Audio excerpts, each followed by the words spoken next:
2월 10일 엎드림 새벽 예배를 하나님께 올려드리겠습니다. 하나님 아버지, 이 새벽에도 저희를 깨워주시고 하나님께 기도할 수 있는 은혜 주시니 감사합니다.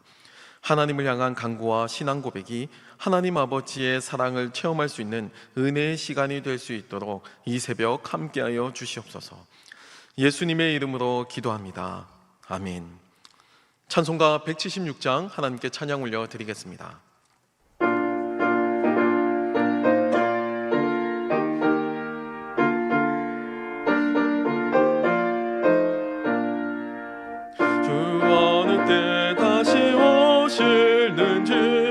아는 이가 없으니 등 밝히고 너는 깨어있어 불을 반겨 맞으라. 주 안에서 우리 몸과 마음이 깨끗하게 되어서 주 예수님 다시 오실 때에 모두 기쁨으로 맞으라. 오늘에 다시 오신다면 부끄러움 없을까. 잘하였다 주님 칭찬하며 우리 맞아주실까. 주 안에서 우리 몸과 마음이 깨끗하게 되어서 주 예수님 다시 오실 때에 모두 기쁨으로 맞으라. 주님 맡겨주신 일에 모두 충성 다해나. 내 맘속에 확신 넘칠 때에 영원한 식 얻겠네. 주 안에서 우리 몸과 마음이 깨끗하게 되어서 주 예수님 다시 오실 때에 모두 기쁨으로 맞으라. 예수님 언제 오실는지 한밤에나 낮에나 늘 깨어서 주님 맞는 성도 주의 영광 보겠네. 주 안에서 우리 몸과 마음이 깨끗하게 되어서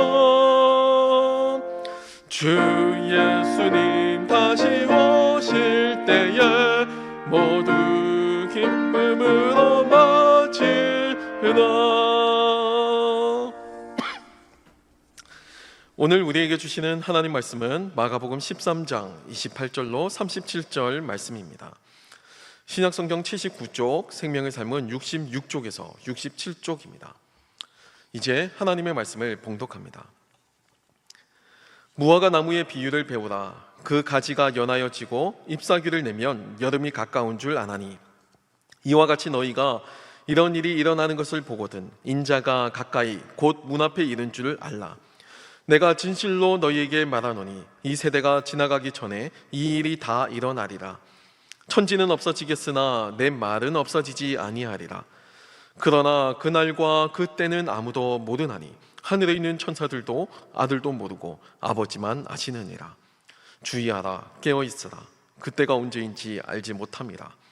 가령 사람이 집을 떠나 타국으로 갈 때에 그 종들에게 권한을 주어 각각 사물을 맡기며 문지기에게 깨어 있으라 명함과 같으니 그러므로 깨어 있으라.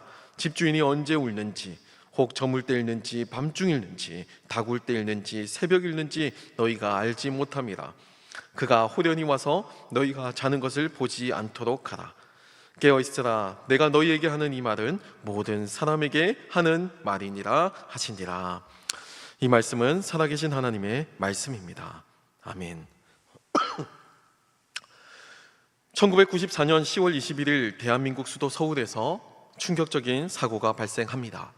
한강에 위치한 성수대교 중간 부분이 무너져 내리면서 마침 그 현장을 지나고 있던 시내버스와 차량들이 그대로 추락하면서 큰 인명피해를 낸 사건입니다.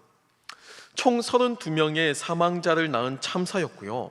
물론 더 많은 인명피해가 발생한 참사도 있었지만 이 성수대교 붕괴 사고가 충격적이었던 이유는 비행기가 추락한다거나 아니면 교통사고가 일어난다거나 하는 식의 사고가 아니고 엄연히 대한민국의 이 수도 한복판에 있던 한강 다리가 갑자기 무너졌다는 점에서 믿을 수 없는 충격을 안겼기 때문입니다. 예상 가능한 사고도 아니었고요. 또 도저히 있을 수 없는, 있어서는 안 되는 곳에서 발생한 사고였기 때문에 안전한 곳은 그 어디에도 없다라고 하는 충격을 던지기도 했습니다. 갑작스러운 사고였지만 미리 막을 수 있었다는 점에서 인재이기도 했죠. 이미 붕괴되기 전부터 여러 가지 조짐이 있었고요. 또 이 성수대교를 지나는 운전기사나 시민들에 의해서 여러 차례 신고가 들어오기도 했습니다. 안타까운 것은 이 삼풍백화점도 마찬가지지만 이전부터 직원들의 신고가 있었고 대책 요구가 있었음에도 불구하고 문제는 이것을 막을 수 있는 그 최종 결정권자가 이 일을 안일하게 생각하고 방치했다라는 점입니다. 설마 성수대교가 무너지겠냐고, 설마 서초동 한복판에 있는 대형 백화점 건물이 무너지겠냐고, 그 설마가 실제로 일어나게 된 겁니다. 믿을 수 없는, 차마 벌어져서는 안 되는 그런 일들과 사건과 사고들이 우리 주변에는 일어날 때가 있습니다. 불가피하게 차마 사람의 힘으로 막을 수 없는 그런 사고도 있는 반면에 충분히 막을 수 있는 그런 사고도 있죠.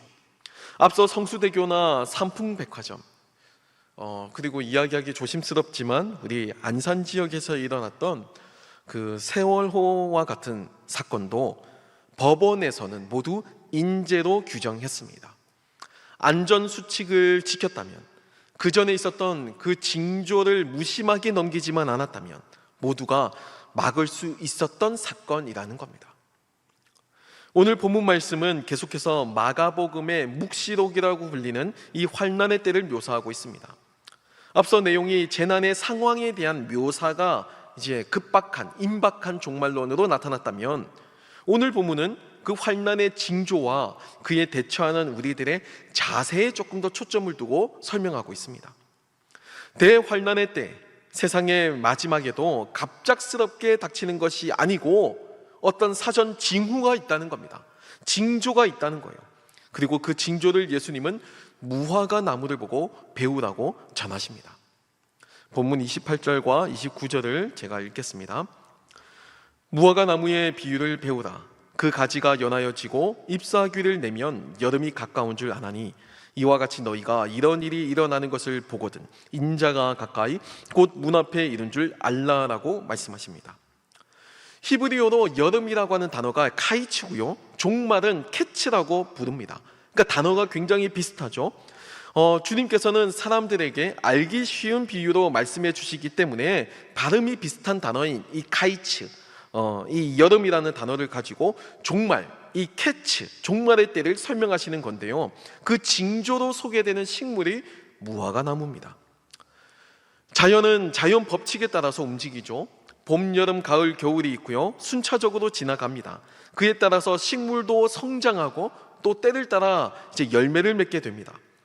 특별히 주님께서 말씀하신 이 무화과 나무는 4월에서 5월부터 잎이 나기 시작하기 때문에 잎이 나는 그 순간부터 여름이 가까이 온 것을 알 수가 있다라고 해요. 중요한 거는요, 잎이 났다고 해서 아직 여름이 온 것은 아니라는 겁니다. 여름이 되려면 아직 멀었어요. 하지만 무화과 나무는 어김없이 잎을 내기 시작하면서 여름이 점점 다가오고 있다는 것을 알립니다. 다시 말해서 무화과 나무가 잎을 내는 것을 보고 여름, 카이츠가 오는 것을 알 수 있듯이 종말, 이 캐츠도 징조가 있다는 거예요. 카이츠를 보고 캐츠를 알라, 이렇게 지금 주님께서 말씀하고 계시는 겁니다. 하지만 징조가 있음에도 사람들은 체감하지 못하고 안일하게 대하거나 나태하게 보냅니다.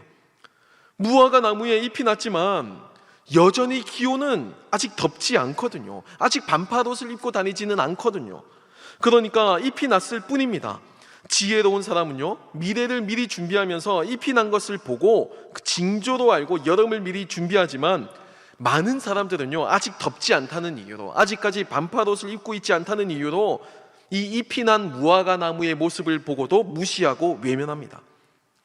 현재 먹고 사는 일이 너무 바쁘고 분주해서 그 잎 따위에 시선이 가지 않기도 하고요, 다른 더 중요한 일에 마음이 빼앗겨서 무화과 나무 잎을 발견하지 못하며 살아가기도 합니다. 하지만 무화과 나무 잎은 언제나 정직하죠. 때가 되면 징조를 남기고요, 어김없이 여름은 옵니다. 인류 역사가 시작된 이래로, 그 무화과 나무가 있는 그 이래로 잎을 낸 무화과 나무 그 이후부터 반드시 여름은 있어 왔습니다. 단 한 번의 예외가 없어요. 오늘 본문의 중심 주제는 이 징조를 가볍게 여기지 말고 깨어 있으라는 겁니다. 중요한 사실은 아직 여름은 오지 않았다는 거예요. 여름은 아직 오지 않았지만 여름이 오고 있는 흔적이 있는데 그 잎을 간과하지 말라는 거예요. 무화과 나무에 잎이 났지만 여전히 추울 수도 있습니다. 심지어 얼음이 올 수도 있고요, 또 눈이 내릴지도 모릅니다. 우리가 살고 있는 현실은요, 전혀 그 조짐이 나타나지 않을 수도 있습니다. 하지만 그게 변명의 이유가 되지는 않는다는 겁니다. 우리는 반드시 봄이 지나면 반드시 여름이 온다는 것을 알고 있습니다. 벚꽃이 만발하더라도 곧 더워질 거라고 알고 있죠. 그래서 벚꽃이 이제 만발한 그 순간이 되면 에어컨 판매량이 급등하고 휴가 계획을 미리 잡기도 합니다. 아직 덥지 않죠. 하지만 아직 반팔도 입고 있지 않지만 그럼에도 미리 준비하는 거예요. 봄에 벚꽃이 만발하다고 해서 벚꽃이 영원할 거라고 기대하는 사람은 없습니다. 그러나 어리석게도 이 세상의 마지막을 사는 사람들은 그 어리석은 행동을 반복하며 살아갑니다. 벚꽃이 오면 벚꽃에 취해서 다가올 여름을 생각하지 않아요. 막연하게 여름이 올 거라는 사실은 알지만 현실을 즐기느라 온통 마음이 빼앗겨서 자꾸 뒤로 그것을 묻어둡니다. 그러다가 어느 순간 무더위가 갑자기 임하고 여름은 닥치게 되는 거예요. 오늘 본문의 예수님은 무화과 나무에 잎이 났으니 여전히 날이 춥더라도 여름은 오고 있는 중이라고, 절대 그 사실을 잊지 말라고 말씀하시는 겁니다. 본문 30절 31절 말씀을 제가 읽겠습니다. 내가 진실로 너희에게 말하노니 이 세대가 지나가기 전에 이 일이 다 일어나리라. 천지는 없어지겠으나 내 말은 없어지지 아니하리라 라고 기록합니다. 믿지 못하는 사람들이 너무 많습니다. 우리가 이 땅에서의 삶의 모든 것을 걸고 부와 명예를 얻으려고 발부둥치는 이유도 실제로는 주님의 다시 오심을 신뢰하지 못하기 때문일지도 모릅니다. 주님께서 다시 오신다는 것을 아는 사람은 언제나 주님을 삶의 중심에 두고 살아가게 됩니다. 무화과 나무의 잎이 무성한 것을 보고 여름이 오는구나, 카이츠를 보고 캐츠를 알듯이 이제 주님이 곧 오시겠구나, 주님이 오시는 중이구나 늘 기억하며 살아가게 된다는 겁니다. 삶을 살아가는 모든 계획이 주님이 우선이고요, 신앙이 우선이고, 그렇게 자신의 삶을 하나님께 중심을 두고 삶을 살아갑니다. 실제로 우리가 돈이나 명예의 정신을 빼앗기고 살아가는 이유는 점점 늦어지는 그 주님의 재림을 보면서 설마 지금 오시겠어? 라고 생각하는 그 안일함 때문이라는 거예요. 이에 주님은 진실로 말하노니 천지가 없어지더라도 내가 한 말은 절대로 없어지지 않는다라고 선포하십니다. 본문 34절, 35절에는 여행을 떠나는 사람에 대해서 비유하시면서 예수님은 더 우리가 깨어 있어야 할 것을 강조하고 계시는데요. 가령 사람이 집을 떠나 타국으로 갈 때 그 종들에게 권한을 주어 각각 사물을 맡기며 문지기에게 깨어 있으라 명함과 같으니, 그러므로 깨어 있으라, 집주인이 언제 오는지, 혹 저물 때 일는지 밤중 일는지 다굴 때 일는지 새벽 일는지 너희가 알지 못함이라 라고 전합니다. 주인이 집에 없다고 해서 종이 그 집의 주인이 되는 것은 아닙니다. 주인의 역할을 대리하고 있을 뿐이죠. 주인이 권한을 주고 각각 사물을 맡겨서 시간이 오래되어서 사실상 종이 주인과 같이 모든 것을 누리고 살아도 여전히 주인은 집을 떠나 있을 뿐입니다. 그 말은요, 주인은 언젠가 다시 온다는 말입니다. 주인이 준 권한이라는 사실을 잊어버리고 자신이 종이라는 신분을 잊어버리고 마치 모든 것이 원래 자신의 것인 양, 아니 자신이 원래 주인이라는 그런 생각을 가지고 주인의 존재를 의심할 정도로 잊어버리고 그렇게 살아가더라도 주님이 다시 온다는 이 사실은 변함이 없다라는 겁니다. 주님은 반드시 다시 돌아오십니다. 37절에 주님은 깨어있으라, 내가 너희에게 하는 이 말은 모든 사람에게 하는 말이니라 하시니라 라고 분명하게 못을 받기까지 하죠. 사람은 자신이 처한 환경에 따라 적응하는 존재입니다. 바쁘고 분주한 사회에 살면 내 삶도 바쁘고 분주해지죠. 교육열이 높은 동네에 살게 되면 너도 나도 할 것 없이 교육열이 높아질 수밖에 없습니다. 왜냐면요, 비교 대상이 거기밖에 없잖아요. 그러니까 그게 최고의 가치처럼 여겨지기 때문입니다. 제가 아는 친구 가운데 이제 스웨덴에서 이민 가서 살고 있는 친구가 있습니다. 이 친구의 삶을 보니까 1년에 몇 달 일을 하고요, 그 돈을 가지고 또 휴가로 몇 달을 놀러 가는 겁니다. 그 생활을 무한 반복하며 삶을 살아요.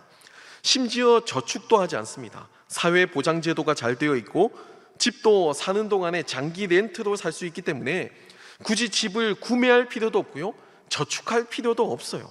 그저 6개월 벌어서 한 달 놀고 또 6개월 벌어서 한 달 놀고, 그게 이상해 보이지만 그들에게는 그게 일상이고 그게 삶이라는 겁니다. 이 땅에 더 투자를 하고 이 땅에 더 뭔가를 더 숨겨두고 모으고 아둥바둥거리며 살아가는 것이 아니고, 그냥 6개월 살고 또 한 달 또 즐기고 6개월 살고 또 한 달 즐기고, 이러한 삶이 그들에게는 당연한 일상이라는 거예요. 우리는 이렇게 이 세상에 적응하는 존재입니다. 주인이 집을 떠난 시간이 길어질수록 종은 그 빈집에 적응하게 돼요. 홀로 사물을 처리하는 기간이 늘어날수록 종은 자신만의 세계에 빠지게 됩니다. 주인의 빈자리는 처음에는 커 보였지만 시간이 지나면 점차 줄어들죠. 그러다가 나중에는요, 결국 주인이 있었을까 싶을 정도로 주인의 존재는 지워지고요, 이제는 종 혼자서 삶을 살아가는 것처럼 착각하기도 합니다. 사랑하는 성도 여러분, 오늘날 현대를 살아가는 수많은 사람들의 삶이 이와 마찬가지입니다. 삶의 방향과 목적을 진지하게 고민하고 깨어있는 것이 아니고 이 세상이 중요하다라고 이야기하는 가치들, 세상이 열광하는 것에 나도 똑같이 휩쓸려 살아가는 삶을 살아가죠. 정신없이 살다 보면 주인의 자리는 점차 지워지고 있습니다. 정신없이 바쁘게 살다 보면 주인의 자리는 결국 잊혀지게 됩니다. 그리고 완전히 잊혀지고 내가 잠이 들었을 때 그 순간 주인은 다시 오게 될 겁니다. 주님의 다시 오심을 기다리면서 늘 깨어있는 저희가 되길 기도합니다. 현재의 삶에 충실하되 다시 오실 그 주님 앞에서 현재를 충실하게 살아가는 저와 여러분이 되길 기도합니다. 기도하겠습니다. 살아계신 하나님 아버지, 무화과 나무의 비유와도 같이 이 땅에 주님이 다시 오실 때가 가까이 왔다는 각종 증거가 있음에도 우리는 여전히 잠에 빠져 현실의 달콤함에 빠져 주인을 잊어버리고 살아갈 때가 많이 있음을 고백합니다. 우리가 잠에서 깨어나 주님이 다시 오신다는 사실을 꼭 붙잡고 살아가는 우리 되게 도와 주시옵소서.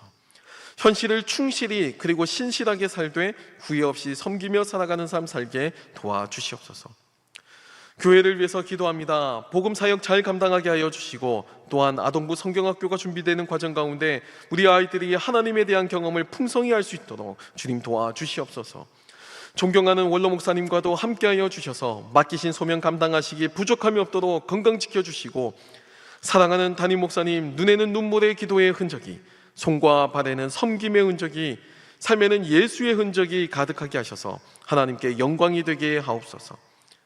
이 시간에도 하나님께 예물을 드린 손길들 또한 있습니다. 이 예물이 쓰이는 곳마다 하나님의 영광이 나타나고 하나님의 나라가 확장되는 데 선용되게 도와주시옵소서. 물질을 통해 드린 마음과 헌신이 하나님께서 흠명하시는 합당한 예물이 되게 하시고, 또한 이 감사의 제목이 더욱더 풍성케 되는 은혜 또한 있게 하여 주시옵소서. 예수님의 이름으로 기도합니다. 아멘. 하늘에 계신 우리 아버지, 아버지의 이름을 거룩하게 하시며 아버지의 나라가 오게 하시며 아버지의 뜻이 하늘에서와 같이 땅에서도 이루어지게 하소서. 오늘 우리에게 일용할 양식을 주시고, 우리가 우리에게 잘못한 사람을 용서하여 준 것 같이 우리 죄를 용서하여 주시고, 우리를 시험에 빠지지 않게 하시고 악에서 구하소서. 나라와 권능과 영광이 영원히 아버지의 것입니다. 아멘. 이 시간 기도하실 때 나라와 민족, 교회를 위해서, 그리고 오늘 주신 말씀을 놓고 계속해서 기도의 자리로 나아가겠습니다.